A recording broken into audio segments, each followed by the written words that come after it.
Welcome to DC Daily. I'm Hector Navarro, and joining me today are my trusty sidekicks, the Hammer and the Wolf, Sam Humphries and Clark Wolf. So great to see ya. Kapow, kapow, kapow, kapow. What's up, bud? I like it. That's not so much a hammer, but I appreciate that, and I appreciate the wolf howl. Thank you, Clark. Anytime. The hammer's in the shop. What can you do? Makes sense. Today, we're going to meet the winner of this year's Meta Madhouse competition. But first, we have a very important message from the committee to re-elect Councilman Joker. Can they count on your support? That's right. We're talking Sean Murphy's Batman White Knight. It's finally available on DC Universe, and we decided to read the whole run, so let's get into it. First of all, the Joker and Batman. These are very different takes on these iconic characters. They are drawing upon a lot of sources that we know and love and grew up with, but this is like a straight up Elseworlds tale. Sam, what exactly is an Elseworlds? Set that up, man. An Elseworlds tale is a story that takes place out of the main continuity. So everything from Gotham by Gaslight to Batman Beyond can be considered Elseworlds. This one, right from the start, you know that this is not a typical Batman or Joker story. This is like Sean's fever dream, right? Like, this is him just going to town. He is writing and drawing this. He is flexing like crazy. Every page is so gorgeous, and you can tell that he is such a crazy Batman fan and Joker fan, right? Because it is packed with references, and you can almost feel the glee as he's drawing all his favorite Batmobiles, right? All the glee as he's drawing the Joker on a scooter. It's so much fun to read. Absolutely. Let's talk about this iteration of Batman himself. This is a pretty messed up Batman. He's pretty dark. His methods are definitely extreme, and I feel like it would not be crazy to say that some of the things that he says and does are kind of out of character from what we would expect normal, regular Batman. But again, this is an Elseworld. So Clark, did Batman live long enough to become the villain? So I don't know how out of character some of this stuff is for him. Okay. I mean, I say that with respect, I guess, to the way that he makes decisions, the way he kind of bulldozes over Nightwing and Batgirl, you know, the way that his word is final. Right. One thing that I really like about this book is that it takes my frustrations with the character of Batman and really holds him accountable and makes him feel those consequences. It asks some really tough questions, like that you, the audience, have to answer for yourself. But in terms of, you know, Batman not being willing to compromise, not being able to take advice, not being able to listen to anyone else, I really liked how that was on display in this book. I gotta agree with my co-host Clark here. I think the Joker definitely, or Jack, wants us to believe that Batman has lived long enough to become a villain, but I don't know that I'm quite buying what the Joker is selling. This is definitely like a more stringent Batman, a more strident Batman, a Batman who has difficulty seeing beyond what's right in front of his face, a Batman who has difficulty thinking strategically and philosophically, things we're not used to seeing from Batman. But there's a lot of things that Joker tried to use to convince us that Batman was bad, or convince Gotham that Batman was bad, that weren't so bad after all. Like the Batman Emergency Fund ended up being completely funded by Bruce Wayne, who of course is Batman. Yeah, that's one detail I really, really liked, is that emergency fund being funded by Wayne. You know, that was a detail I thought was great. I think that some other sort of questions and philosophical ideas about Batman and the Dark Knight and his world that are brought up, I would love to see them almost explored in that sort of regular Batman continuity in a way, to really dive in. Because the fun thing about this is that because it is Elseworlds, you can go to those extremes. And a moment I really enjoyed too was when Batman revealed his identity to Gordon at the very, very end. Because it feels like that's something a Batman fan has always wanted to see, but for various reasons we never really can. But I also, on the flip side, I also really like the idea that Gordon knows, but he's just a good dude, and so I like both of those ideas. You know what I mean? So I'm kind of conflicted as to which one I consider canon in my own brain. This is kind of a book where like everybody knew who Batman was, but it was just kind of like I'm just gonna humor him. You know, he seems fine. I'm just not gonna. As soon as Joker says the name Jason and Todd, where he's like, "Oh, but Jason Todd's dead, isn't he?" I'm like, "Oh, so then Joker knows that Bruce Wayne is Batman. Like how are people not making this connection if everyone knows that the Robin who died was named Jason Todd? Like, what's happening? How do we feel about this take on the Joker? I will straight up be the first one to say that I loved the obsession that he has with Batman. I love when that obsession is explored. This almost felt like, we know that this book is drawing inspiration from Batman the Animated Series and various Batman movies and things. I feel like this is straight from Lego Batman. I'm going to be honest. I feel like this is straight up the way that little Lego Joker was obsessed with the relationship that they have. So I dug that about this take of the Joker. What did you guys think? For me, this left me with a lot of questions, this interpretation of the Joker. I found myself wanting to double check, like, okay, Jack Napier, right? That name is so significant for especially my generation who grew up on Batman in 89. Yes. And I found myself kind of thinking, okay, so are we believing that this is the Jack Napier from the movie? Or, you know, and then on top of that, I found myself contemplating, like, wait, can I ever believe what the Joker is saying? It's so hard for audiences, I think, to separate 80 years worth of this. If Batman is the most famous superhero in the world, the Joker is the most famous villain, right? So, like, how do you separate 80 years of knowing that he is this, like, homicidal maniac from this version that they're telling you that he is? And I found myself sitting there going, okay, they're telling me, they're saying that the Joker doesn't kill people, right?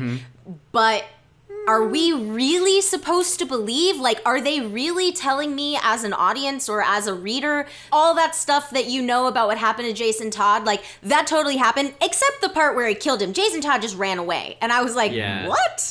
So it's like, how do you, what can you believe? What can't you, I don't know. There's a lot of, it was complicated. Yeah. I totally agree with you, Clark. It's a very interesting take on the Joker, because even before he transforms, this seems to be a Joker who's informed almost more by the Silver Age than anything else. Yeah. A Joker who is a trickster. He likes to make mischief. He likes to mess with Batman, but he's not necessarily a mass murderer, right? Like, he's not putting Smilex into the water. Or, you know, the shampoo of Gotham City. You know, this does not quite seem to be that Joker. He is almost more reminiscent to me of the Cesar Romero Joker from the Batman 66 TV show. But of course, it's grounded, it is infused, it is told through this crazy manic artwork of Sean's, which takes it to a whole other dimension. Absolutely, I agree. Yeah, I think that just shows you the strength of who the iconic character of the Joker is.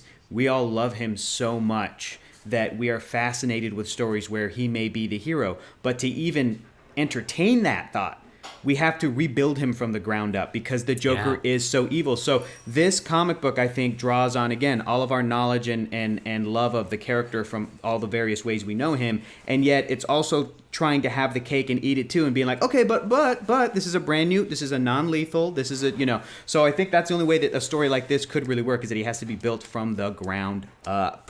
You know, that's what we're going to say about the Joker. But the Joker has his whole cavalcade of allies, but so too does the Batman in this. And we get very, very, very sort of iconic versions of Nightwing, Batgirl, Alfred, who dies in the story. What do we think of this extended Bat family? I really, really loved this version of Barbara Gordon. I loved how, you know, rational. I mean, like, not that she's irrational, but I was so grateful for her voice, and I was so grateful that she was there talking to Nightwing, talking to Batman, being like, you guys are idiots, or stop, or no. I thought that she was just this grounding, powerful voice of reason throughout this whole thing, because there's a lot of crazy in this book. Yeah, there sure is. I know a lot of people thought this interpretation of Nightwing was, like, very far afield, like it was a reinterpretation, but I disagree. I think Nightwing, out of all the characters in this book, is one of the closest to his core iconic interpretation, because Nightwing is a character who, if Batman was in a situation like that, or if Batman was acting in that way, Nightwing would step up. Nightwing would separate himself. Nightwing, the name itself, is defined by Dick Grayson stepping away from Batman's legacy. Correct. Yes, Dick and Bruce have a very close brother relationship, but Dick would never put justice above Bruce. He would never put the dream, the mission above Bruce. And that's what he expects of Bruce as well. So the way that he's like shaming Bruce and like just talking down to him, like I loved every bit of that. I agree, and I feel like people forget, look, if you read the story and you think, whoa, why is the Bat family this eager to work with the potentially very corrupt Gotham City Police Department? Like, the GCPD and the Bat family have always had this very contentious relationship other than Gordon and Bruce. But people forget, like, there's, a version of the Dick Grayson that I grew up with is someone who, when Dick Grayson was Dick, he moved to Bloodhaven and became a cop. Like, that was his day job. And we also see that in the show Titans as well. Mm-hmm. So so to me, it would make sense out of all the members of the Bat family to be the first to consider a partnership with the GCPD, that it would probably be Dick Grayson. So yeah. But we have to talk about this Alfred death, this sacrifice that he actually undergoes, we learn later. And this really touching note, which I think was one of my favorite moments of the book, is this letter that he writes to Bruce, which was so perfect. This letter where Alfred knows Bruce better than anybody and is able to say, so you're probably reading this with everyone around because you probably couldn't read it by yourself, and it probably took you a long time to read this, and all of this amazing, these emotions coming from Alfred. What do we think of this Alfred storyline? I just love how Alfred called Bruce out right from the start of this note. It was so funny, almost down to the last detail. It was almost like, I bet it's 63 degrees. I bet you wear the backup boots and not the main boots like I always tell you to do. I bet like you feel like you're about to cry, but you're stifling it because you don't want to cry in front of Dick and Babs. It really showed in like a very touching way that Alfred really, really is the heart of the Bat family, not Bruce. It is. So now, gang, let's talk about the art, because this art is on a whole nother level. It is so clear that Sean Murphy's favorite thing is drawing cars, and he can draw the hell out of some cars, y'all. I love all of the various Batmobiles. But tell me, do you have a favorite artistic moment from this story? At the end of the book, there are sketches, and one that stood out to me was when Joker turns into Jack Napier, he actually wrote Don Draper next to it. and I thought that was that tells you everything you need to know. Because like we've talked about, if this book exists kind of out of time, then that makes sense. Like, of course, Don Draper is going to be your archetype, right? So I thought that was very clever and very like, I see you, I got you. One thing I'd never particularly noticed from Sean's work before, not that it had been bad before, but his work on faces in this book was just incredible. The emotional expression that he brought to these characters was so great. And we know Sean for all sorts of great stuff in his art, like the cars, the kineticism, the energy, the storytelling. But he really, really leaned into the emotion in some of these panels. So I love Sean's work. I've loved him since the Wake and his Teen Titans work way back in the day. Mm-hmm. And it's just so great to see him take this book and this opportunity and just flex, right? Yep. Just flex and show us what he can do. Absolutely. So let's talk about, do we have our favorite moments? And I mentioned the Alfred letter moment. I also want to mention, too, that this book has so many great remixes of the old and the new. Great blending of it all. I have my favorites. Let's start with you, Sam. Favorite scene or moment from the book? I gotta go with Joker in the Batmobile. First of all, it was funny as hell. Joker suggesting sandalwood. I mean, come on. The Joker's gotta do it, right? He's gotta be him. But I also, just like you were saying, all the references to other Batman comics, movies, and TV shows, I immediately thought of Kim Basinger in the Batmobile and Katie Holmes in the Batmobile, and how both those scenes were like a little scary, but also like a little like romantic in its way. You know what I mean? Like you're seeing Batman, or you're seeing Bruce like let his guard down and connect more with these romantic interests in his life. It was very interesting to contrast romantic scenes with this scene with this Joker. Like, he really has to let his guard down to make this whole plan work, and to let the Joker willingly, not to take the Joker to Arkham, but to go into battle. He lets the Joker be in the Batmobile. It says a lot. For me, this was the first time that I have ever been truly emotionally invested in Harleen and Jack's relationship. I don't care as much about the villains and their whole chaotic, like, whatever. This love story landed for me in a way that it never has before. So I was actually surprised at how much I appreciated and enjoyed that. Well, that's fantastic. I think that was the intent, and they got you, Clark. They got me. I know. Yeah. All right. Well, that was a super fun read, Batman White Knight. It's now all available on DC Universe, so everybody should go and check it out if they haven't yet. But for right now, I have another showdown. That's right, gang. I got to go meet the winner of this year's Meta Madhouse. Wait, you're going to do this now? I'm going to do this right now, so don't log off Zoom, okay? Like I'm going to be right back. You double-booked us? Uh-huh, You double-booked us? No. I'm not good at time management. I'll be right back. What else do we have to do? Well, you want to rock, paper, scissors, Clark? Totally, okay. 2 out of 3? 2 out of 3. Okay, ready? Okay, uh-huh. Oh, got you. Okay, but now we have to, that's why you do 2 out of 3. I know, okay. All right, here we go, ready? I'm here with the luckiest guy from March. Welcome to the show, the winner of DC Universe's Meta Madhouse Tournament of Terror, Matt Eckert. Matt, thank you so much for being on the show today, man. Thanks, Hector. Okay, so we all played, and we all lost. Those Lazarus Pit saves killed me, so I want to hear how you made the winning bracket. First of all, who did you have winning the whole thing? I did have the reverse flash, actually. Now, why did you pick the reverse flash? How did you know, man? A few things, like pretty much a speed force. Plus, he can go back in time whenever he wants to. So you can just keep going back and forth, back and forth. Oh, is that normally your if you ever are pitting fictional characters against each other, is that your go-to? Look, do they have the speed force and can they time travel? Is that your normal thing? Yeah, because you can make mistakes and come back. So, Matt, there were 4 Lazarus Pit saves in the tournament. We had Harley Quinn, Black Adam, Talia al Ghul, and Zebra Man. Did any of them get you? Yeah, Harley Quinn, Talia al Ghul, and Zebra Man did. Oh, man. But wait, so the Black Adam one, you actually voted for Black Adam and he was able to be saved and that helped you out?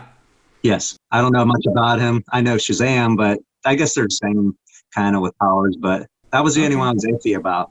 Really? Okay, cool. And have you become more of a fan of Black Adam after this tournament? Yes. And I like The Rock, too. I like The Rock. Right. So you're set, man. Opening day, when that movie comes out, you're going to be like, that's my dude. He helped me win. Yeah. That's exciting. Well, speaking of movies, this is so cool. The prize is a trip to the Wonder Woman 1984 movie premiere. How excited are you for that? You get to go. Oh, I can't wait. That's just something. Dream come true, I guess. Where were you when you learned that you won the tournament, and what was your reaction? I was actually at home, just got home from work, and I didn't believe it. I read the email, and I'm just like, is this for real? Well, now you're talking to me, and you get to go to Wonder Woman 1984, the premiere. I mean, this is amazing. Has it really sunk in yet? Has it sunk in? No, I'm trying to take it all in. It still seems like a dream. That's awesome, man. Well, I hope that you enjoy it, and I hope that you have a blast at the premiere, man. That's awesome. And thank you again for talking to us. This has been fantastic. No problem. Thank you. Cool. Thanks, Matt. And now we're going back to the gang. I wonder what Clark and Sam have been up to this whole time. Scissors. Shoot. Oh, Snip, snip, snip, snip, snip. okay, fine. You win. I got you. Where the is Hector? What's going on?